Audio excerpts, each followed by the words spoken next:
So, dear students, now I am going to discuss psychometrics and air conditioning system, which comes under module 4. So actually module 4 consists of two unit, means two parts. One is refrigeration cycles and the one more is psychometrics and air conditioning system part. So now I am going to discuss this psychometrics and air conditioning system part. Okay. So now let us see what is psychometry. Psychometry or psychometries deals with the thermodynamic properties of moist air and uses these properties to analyze the conditions and processing involving moisture. The process which involves in moisture. Okay. So psychometry usually deals with the properties of air. Okay. So especially that is moist air. So what is moist air? Moist air is nothing but it is a combination of dry air and water vapor. Okay. Psychometry deals with the thermodynamic properties of moist air and uses these properties to analyze the conditions and processes involving moist air. Okay. So this is about psychometry. Next, coming to atmospheric air. Hope you all know about atmospheric air. What is atmospheric air? Atmospheric air contains water vapors, pollutants, and gases such as nitrogen, oxygen, carbon dioxide, etc. Okay, so this is what the atmospheric air we call it as. And in atmospheric air, water vapor content varies from 0 to 3%. It is by mass. Total mass it is having 0 to 3%. If I take 1 kg of air, dry air, and or simply atmospheric air, it contains some 3% of water vapor in it. Okay, it is very difficult to get the dry air. Okay, so dry air is what? The air which does not contain any water vapor in it. So that air we call it as dry air. Practically, it is not possible to get a dry air because atmospheric air contains some water molecules in it. Now, what is moist air? So moist air is a mixture of dry air and water vapor. This is what we are telling. So atmospheric air is actually a moist air, is an example for moist air. Moist air is a mixture of dry air and water vapor. Okay. So the amount of water vapor present in moist air varies from 0 to a maximum. It may vary from 0 to maximum, that is maybe around 3%, which depends upon the temperature and pressure. Okay, depending upon the temperature and pressure, the water percentage varies in the air. Okay, so now let us move to psychometric properties. So what are the different psychometric properties? In that, first one is dry bulb temperature. It is also called as DBT. So what is DBT? Dry bulb temperature. Let us see that it is the temperature of the moist air as measured by an ordinary thermometer. Okay, so if you use a thermometer, so what is thermometer? It is a device which is used to measure the temperature. This you already studied in basic thermodynamics. Okay, so it is the temperature of the moist air measured by an ordinary thermometer or other temperature measuring instruments. So that is called as dry bulb temperature. So in DBT, it is not affected by the moisture content in the mixture. So whatever moisture present in the air, thermometer does not, that moisture does not affect the reading of the thermometer. Okay, so whatever temperature we measure by placing a thermometer in an atmospheric air, so that is dry bulb temperature. So it is denoted usually by T suffix dB. Okay, wherever you come across T, dB is nothing but dry bulb temperature. Hope you got this, understood dry bulb. What is dry bulb temperature? Next, moving to one more property, that is wet bulb temperature. So what is wet bulb temperature? So here it is the temperature of the moist air measured by a thermometer whose bulb is covered by wetted wick and is exposed to a current of rapidly moving air. So maybe you remember the thermometer which contains a small bulb. So in that bulb mercury will be there. Okay. So what happens that in wet bulb temperature that bulb is covered with a wet cloth. Okay, so that is covered by wet cloth. Then it is placed in a rapidly moving air. So we are going to measure the temperature of that. So that is called as wet bulb temperature. So when the air passes over the wetted wick, the moisture contained in the wick tends to evaporate, thereby producing the cooling effect at the bulb. So what happens if you place a wetted cloth which is covered, means thermometer bulb is covered by wetted cloth, when you place that in a high velocity airstream, what happens, the whatever liquid molecules present in that cloth will be gets evaporated, and that produces some cooling effect at the bulb. Okay, so an equilibrium temperature lower than that of the airstream is recorded. So the equilibrium temperature which is lower than that of airstream which has been recorded. So this wet bulb temperature is denoted by T suffix WB. Okay, so this is denoted by T suffix WB. Dry bulb is denoted by T suffix DB. What is the difference between both? In dry bulb temperature, normal thermometer is placed in an atmospheric air, so we are going to measure the temperature. So whatever temperature we get, that is dry bulb temperature. So what is wet bulb temperature? In this condition, the thermometer bulb is covered by a wetted cloth, and then that is placed in the rapidly moving air. So whatever temperature recorded during in that case is called as wet bulb temperature. Next, moving to specific humidity. Specific humidity, or it is also called as absolute humidity or humidity ratio. So what is specific humidity? It is defined as ratio of mass of water vapor to the mass of dry air in a given volume of mixture. What is mixture? So that is moisture. It is the ratio of mass of vapor to mass of dry air. So if I take 1 kg of air, what happens? It contains both water and dry air.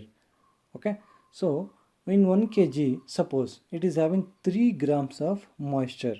So what happens? So that is mass of vapor 3 gram divided by, so whatever the mass of dry air, that is total, so that is 1000 gram. Let me take an example. So if you divide that, you will get the specific humidity.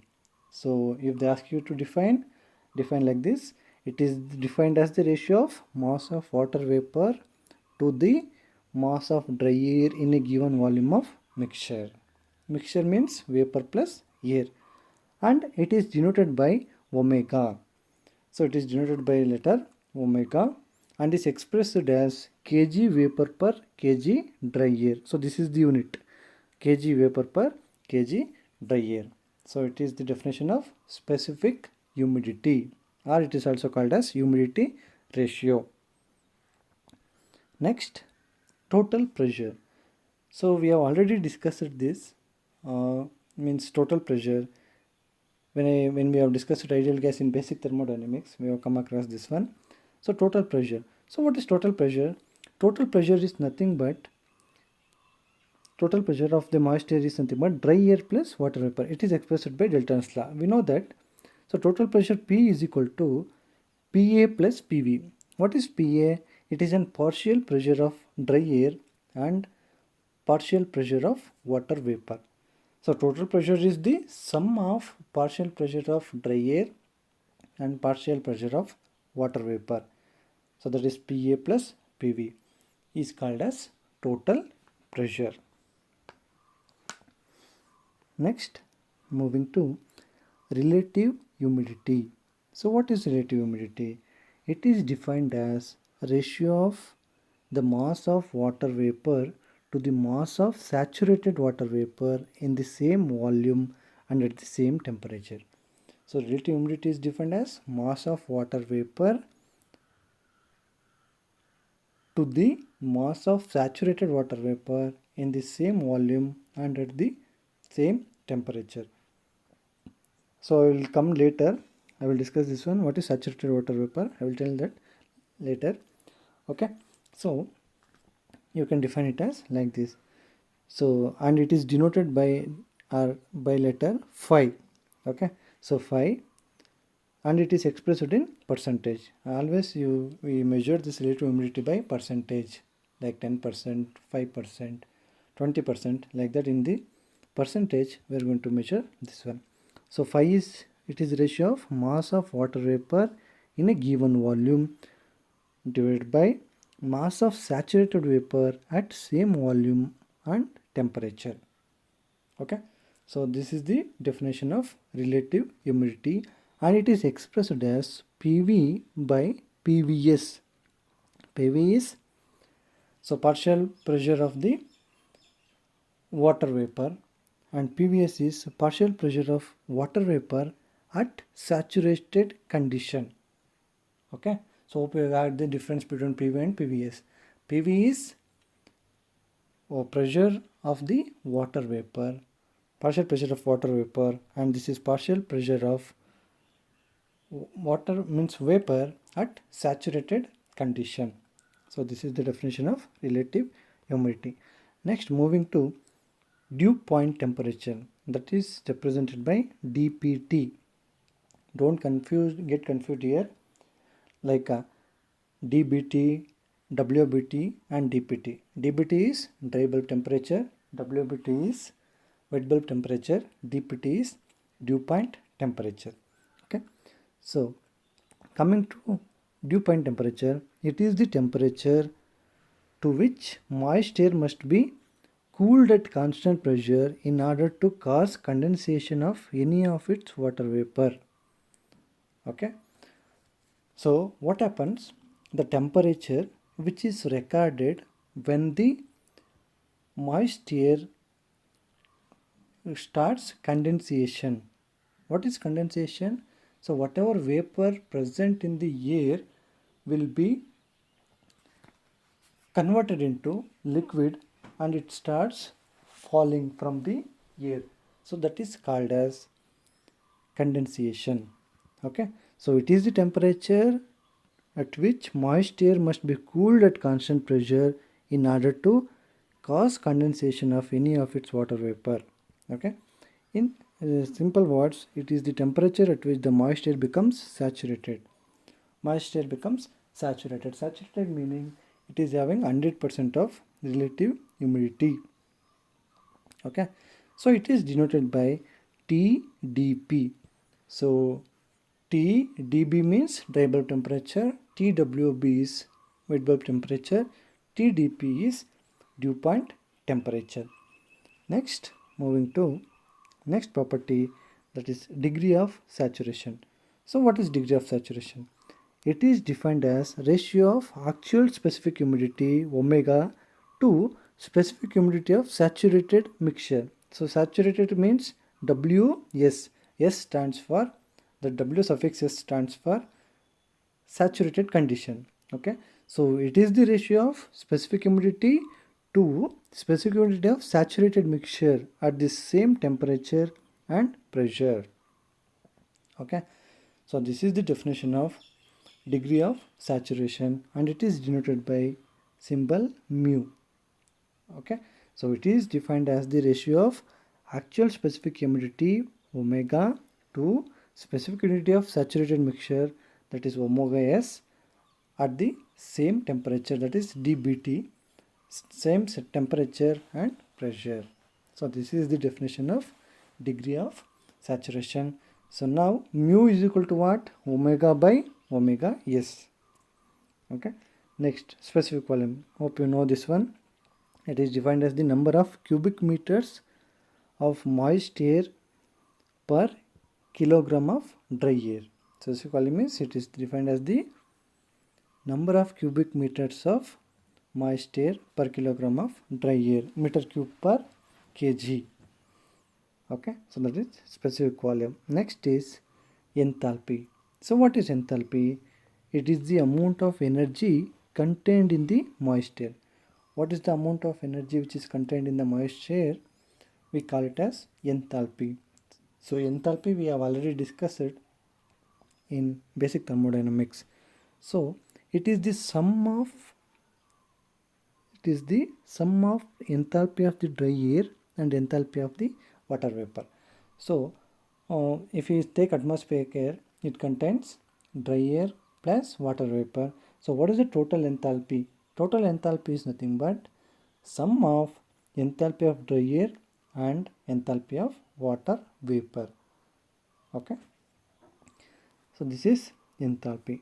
Next, coming to next property, that is adiabatic saturation temperature. What is adiabatic saturation temperature? Adiabatic means what? You know this one, there is no heat transfer, Q will be 0. It is also known as theoretical wet bulb temperature. Okay, let us see what is that. When air flows steadily at constant pressure through an adiabatic conduct containing water at its bottom, air picks up moisture gradually in the direction of flow. Consequently, the temperature of air keeps decreasing when air is saturated. That means when it cannot pick up any more moisture, its temperature is called the adiabatic saturation temperature. Okay, so what is adiabatic saturation temperature? When air flows steadily at constant pressure through an adiabatic conduct. Adiabatic means there is no heat transfer. Okay, in that pipe, when the air is flows and it starts observing the water, it picks the moisture gradually in the direction of flow. Consequently, the temperature of air keeps decreasing when air is saturated. So when the air is saturated means when the air stops to collect the moisture content. So that condition we call it as saturated condition. Okay, so that temperature we call it as adiabatic saturation temperature. Next, moving to saturated air and unsaturated air. At a given temperature and pressure, the dry air can only hold a certain maximum amount of moisture. Okay, when this limit is reached, the air is said to be saturated. Okay, so as I told, when the air stops absorbing the moisture, so that condition we call it as saturated condition. When air is saturated, the relative humidity will be 100%. So next, what is unsaturated? On the other hand, when the air does not contain the maximum amount of water vapor, it is said to be unsaturated for the temperature. When the air does not have it, means 100% humidity, 100% relative humidity, so that air we call it as unsaturated air. When the air has 100% relative humidity, that we call it as saturated air. Okay, is it understood? Means saturated air which is having maximum possible water content in it, so that we call it as saturated air. And unsaturated means the air which is not 100%, means 100% relative humidity, so that is unsaturated air.